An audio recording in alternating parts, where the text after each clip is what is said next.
আসসালামু আলাইকুম। অনেকেই প্রশ্ন করেন, ধর্মের প্রয়োজন আছে কি? আমরা বিজ্ঞানের যুগে বসবাস করি। So what's the importance of religion? আদৌ কি আমাদের ধর্মের প্রয়োজন আছে? আমি বলবো অবশ্যই আমাদের জীবনে ধর্মের প্রয়োজন আছে। তো আজকে আমি এটিকে ব্যাখ্যা করব the science and philosophy of religion বইয়ের সাহায্য নিয়ে আজকে এটির ব্যাখ্যা করব। দেখেন, বিষয়টি হচ্ছে কি যে অনেকেই বলেন যে ধর্মটা কি প্রয়োজন। দেখেন, ধর্ম হচ্ছে এমন একটা বাহন যার উপর ভিত্তি করে আপনি মহান আল্লাহ তাআলার নৈকট্য অর্জন করতে পারেন। আর যদি দর্শন শাস্ত্রের দিক থেকে বলি, সেটা হচ্ছে ধর্ম হচ্ছে এমন একটি বাহন যার মাধ্যমে আপনি আপনার আত্মাকে মুক্ত করে পরমাত্মার সাথে একাকার হয়ে যেতে পারেন।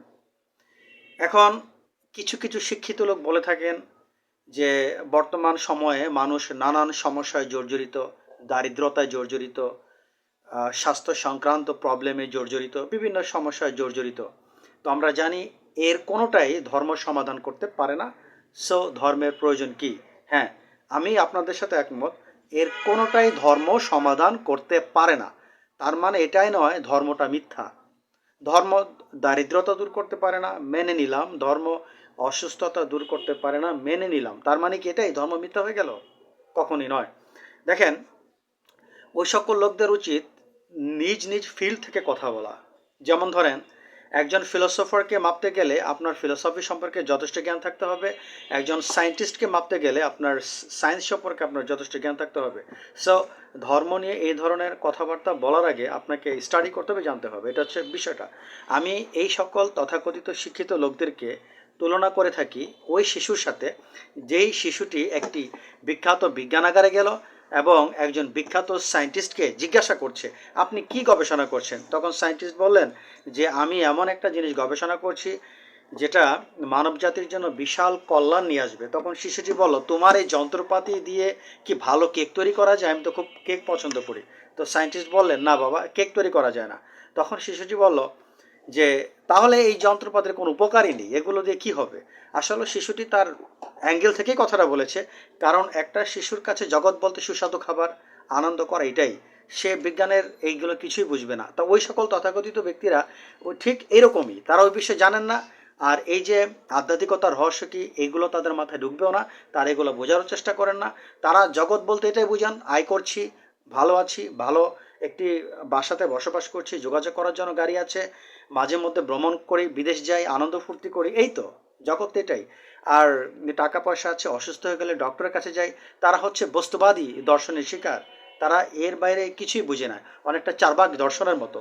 তো এই ধরনের লোকেরা ধর্ম কি জানবে? তারা ফিলোসফি কি জানবে? তারা স্পিরিচুয়াল কি জানবে?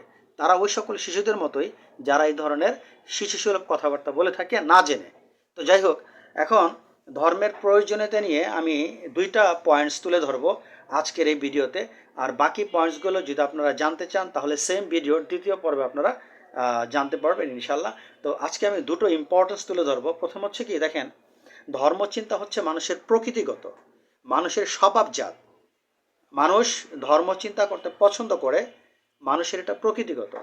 এখন যতদিন পর্যন্ত আপনার দেহ আছে, আপনার মাইন্ড আছে, আপনার মন আছে, আপনার পার্থিব জীবন আছে, ততদিন পর্যন্ত আপনি ধর্মকে বাদ দিতে পারবেন না, বাদ দেওয়া সম্ভব নয়। এইটা এমন একটা ইম্পর্টেন্স বিষয়।